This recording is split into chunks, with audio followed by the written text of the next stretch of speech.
Detectives in movies. There are a lot of them, and they all have to do the same thing. Go to a crime scene and analyze the clues. In this video, I want to analyze this scene in Matt Reeves' film The Batman, and why I think this scene does it better than most. Let's get into it. Batman just beat up these losers. We see this fella scared of him, which is something nicely developed later on in the film. Then, Batman sees the signal in the sky, the music starts, and it transitions us nicely into a hallway, and immediately this shot kicks so much ass and has so much information. Just going from Batman's close-up, and the way the cops are looking at the camera, we can already infer we're in Batman's POV. Good filmmaking. The cops are treating him like an outsider. Clearly the feeling towards Batman is complicated. Also, the way all the cops look at the camera, it puts Batman in a spotlight. And because they don't necessarily want him there, I think it makes the audience sympathize a little with Batman. That doesn't really have much to do with the scene in particular and the filmmaking of it, rather the whole story overall, but it's a nice thing to point out. Something I'd like to point out is how long these shots are. The Batman overall is cut pretty loosely, holding on shots much longer than your average blockbuster. I just freaking love that.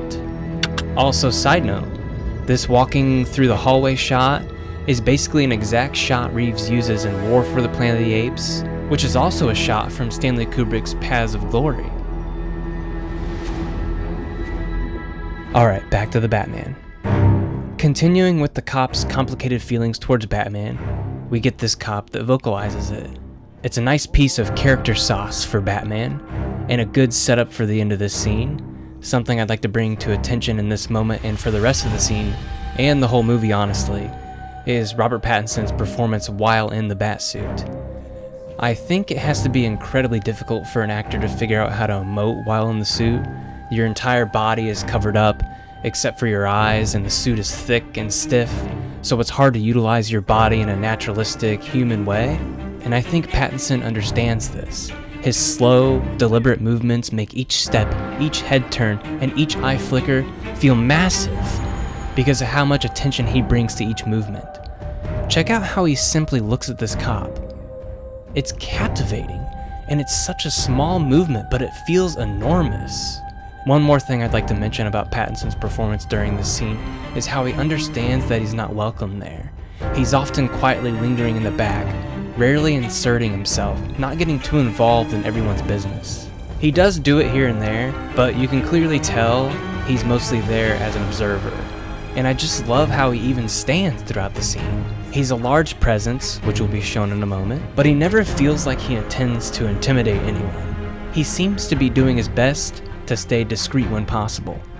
Okay, moving on. Batman enters the crime scene with this awesome shot, which transitions nicely into the next shot with a similar composition of the victim in the scene, with a great bit of blocking that reveals the victim in pieces. First you see the body, the detective moves, then you see the head. These are the things that allow a filmmaker to hold on to shots longer.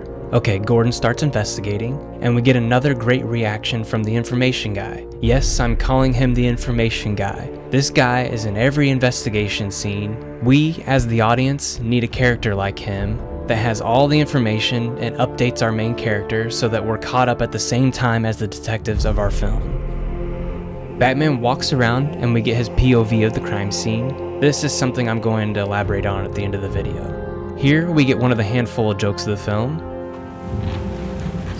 Excuse me. It's not laugh out loud funny in my opinion, but it has enough lightness that keeps the film from going full dark horror. Right after the information guy reveals the hand, we cut to a new angle. We're over Batman's shoulder. It's a good bit of quiet, seamless filmmaking to go there before he speaks, so that when he does speak up, it keeps things running smooth. That's the whole style of the scene. Everything just runs so smoothly. And here's another great shot with the subject of the dialogue in the foreground and Batman framed centered as he talks about the wound. I gotta say that given Gordon and information guy have probably seen hundreds of crime scenes, they probably also know about ecto whatever, but I still think it's a good bit of writing to show Batman's intelligence. And then here's another great bit of smooth filmmaking. As Batman is finishing up with this moment, we start to see the camera flashes off screen of where he will go next. It's just such great, well thought out filmmaking. We get the reveal of what the camera is shooting, all in one composition I might add, and then Batman looks to his right to move us into the next moment of the scene as he walks over to what could be a clue off to the side of the crime scene, which brings us my favorite moment of the entire scene.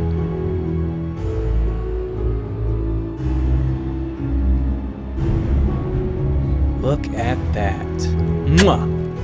I just love it so much that the person in charge of documenting the crime scene follows Batman over to a new clue. It further develops Batman's skill without saying a single word and adds some texture to the world building of how people see Batman. Clearly, this person understands his skill set because she followed him over there. Also, this is done in a single shot, I might add. Let's continue. We get overlapping dialogue to seamlessly transition us into the next part of the scene. Great editing, and it makes it so we can have multiple different moments of the scene. But I did want to try something out here. I think there could be an interesting opportunity for a match cut from clue to clue. Let me show you what I mean. I'll play the version from the Batman first, with some royalty-free music of course, and then I'll play my version.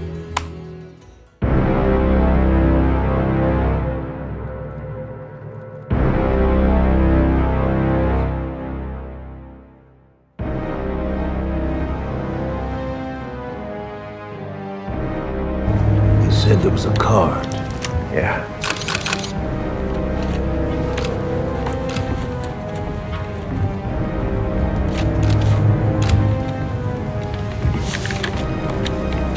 Your secret friend. Who? Okay, now my version.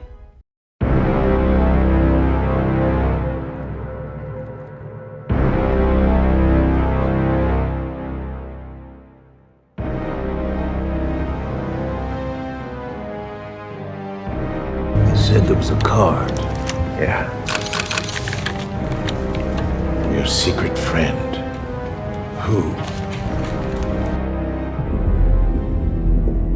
You see how in the Batman version there's a building of anticipation for the new clue? You get a shot of the information guy, Gordon, and Batman before you even see the card. As an audience member, you're eagerly anticipating this new information. My version cut all of those shots and went straight to the card as I was attempting to connect the blood to the card. I think it's a pretty cool edit in my opinion, but it does lack a certain emphasis on the card clue. And traditionally in filmmaking, it's almost always better to show a character looking at something and then showing that something. Also, we're not seeing this edit in the context of the entire scene, and my prediction is that it might stand out even more as feeling like an edit that's calling attention to itself. And this whole scene, as mentioned earlier, is all about the smoothness of the edit. Who could have freaking guessed that the editors on the Batman would edit a scene better than me? But you tell me what you think. Maybe you like that one. I sure think the Batman did it better. Let's continue. Look at how Pattinson slowly walks over to the new clue. I just love the way he walks around the whole scene. And then this freaking jabroni shows up and throws a fit over Batman being too awesome. I love that Batman isn't just standing there watching them. He continues to do what he's there for while he can, because I'm sure he knows he's about to be thrown out. And here's some more great performing from Pattinson using his body to emote. To me, I feel like this is his version of trying to remain small and unopposing to the cops. Almost like an animal when they do something bad. I might be overanalyzing it a little bit, to be honest, but it kind of is there. I mean, look at this shot when he walks up to these fools. He's standing in a way that makes him feel larger. But when he's standing across from someone who he doesn't want to intimidate, he's kind of crouched over a little bit and making himself feel a little smaller if he can. Gordon gets Batman out of here, and we get some incredible filmmaking and writing here as well. Rather than Batman just seeing the kid, he first sees the footprint. Great characterization for Batman, great setup for showing the kid right after, and another great thing is when Gordon says, Kid found him. The amazing Nirvana song begins just at that moment, which does so many great things. It alters the tone of the scene we've been watching, so it brings a new emotional element, which tells the audience to pay attention to this moment of the kid and Batman, and it also acts as a transition to get us out of this scene seamlessly. There's so much emotional weight in this shot alone. Yes, because we know what happened to Batman, but also because of how long they hold on this shot. I just can't stress enough how incredibly rare it is to get shots that hold for this long in mainstream films. And then we get some overlapping dialogue that transitions us out of the whole scene. Okay, let's go back because there was something I wanted to analyze in this scene. As you can see, most of the shots are dirty over-the-shoulder shots, except for a select few. I pulled out the ones and set them up here. You can see that there are 5 proper clean close-ups in the whole scene. 3 of the shots are close-ups of the clues. 1 shot is Batman looking at the blood on the floor, and another is Batman looking at the victim just before he solves the riddle. Now, I didn't include these 4 shots in the list because technically they're all dirty, but as far as dirty shots go, I'd say they're quite clean. So I'd say if we include all these shots, the only close-ups in the whole scene are all the clues and Batman observing the scene or solving the riddle. Now that is great filmmaking. I'm really glad I checked out these close-ups because there ain't nothing that gets the giblets going more than great filmmaking. So I went over many of the smaller beats of the scene, but as a whole it's really great too. The ominous score just lingering in the background, the slow and deliberate camera moves, as well as the slow, deliberate, and smooth editing, the colorful, practical lamps. I love how much color's in this scene despite it being a dark scene. It's top-notch filmmaking and one of the best detectives at a crime scene. Scenes. You really gotta go, man. Underneath the bridge. Thank you for watching the video. I hope you enjoyed it. Please like, subscribe, do all that stuff. This video ended up having more filmmaking stuff going on than I realized when I first started making the video, which I think is cool, and it shows how deceivingly simple the scene is, because it feels like one cohesive scene, and it is. But there's just like all these little moments and things in there that really elevate it. And you really get to see that when you like analyze the scene. And my biggest takeaway is the editing is just so smooth in that scene. Cause like I said, there's a lot of different moments in the whole scene. And it just feels like it just moves so seamlessly throughout, you don't even think about it. And it's just little tactics like overlapping dialogue so that the scene is starting earlier, you know, and then you cut to it.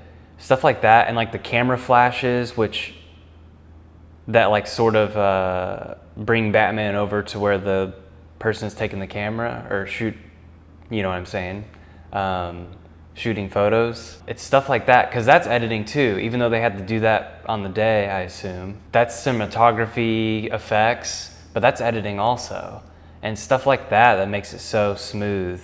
And then the close-ups, I noticed it as I was watching it, and then I wanted to that's why at the end of the video I was like, I wanted to try that out, and I'm glad I looked at that because I thought that was really cool.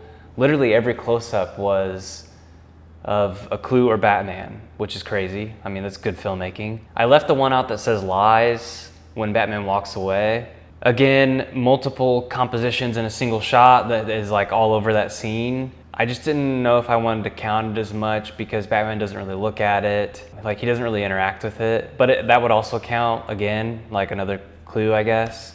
But yeah, good filmmaking in the close-ups. The ending with the kid I thought was really good, with the like the piece of writing that he sees the footprint before. That's just like stuff you don't see that often. I mean, you wouldn't think to even write that also, like with the kid and the footprint, because you'd think that like him just seeing the kid would be enough, but then the footprint just adds so much to the scene and the history of the kid and Batman. Overall, the scene rocks. The movie rocks.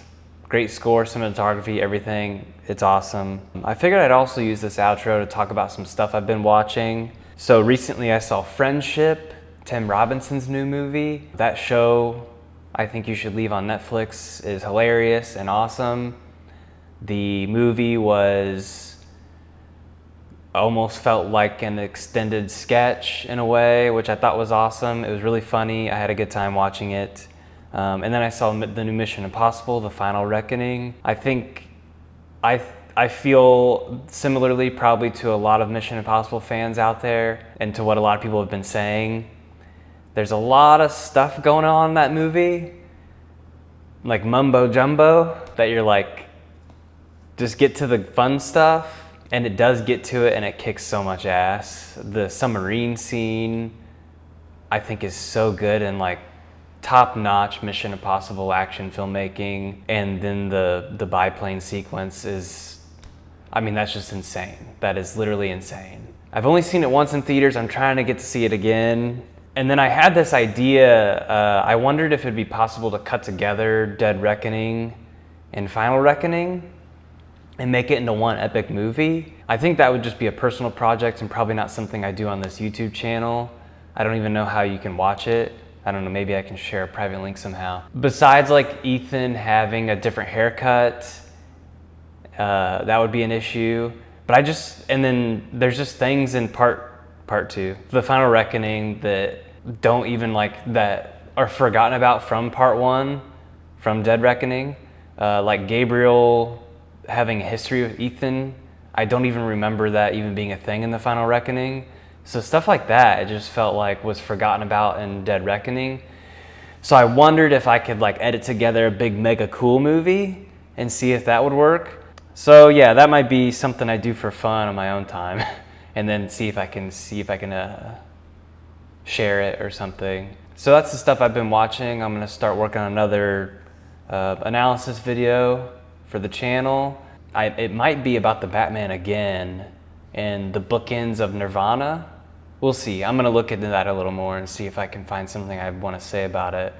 And then after that, I think I'm gonna do something about Sinners probably, but we'll see. I'm counting my chickens before they hatch or whatever they say. Anyway, thanks for watching. Again, like, subscribe, do all that fun stuff, and see you in the next one.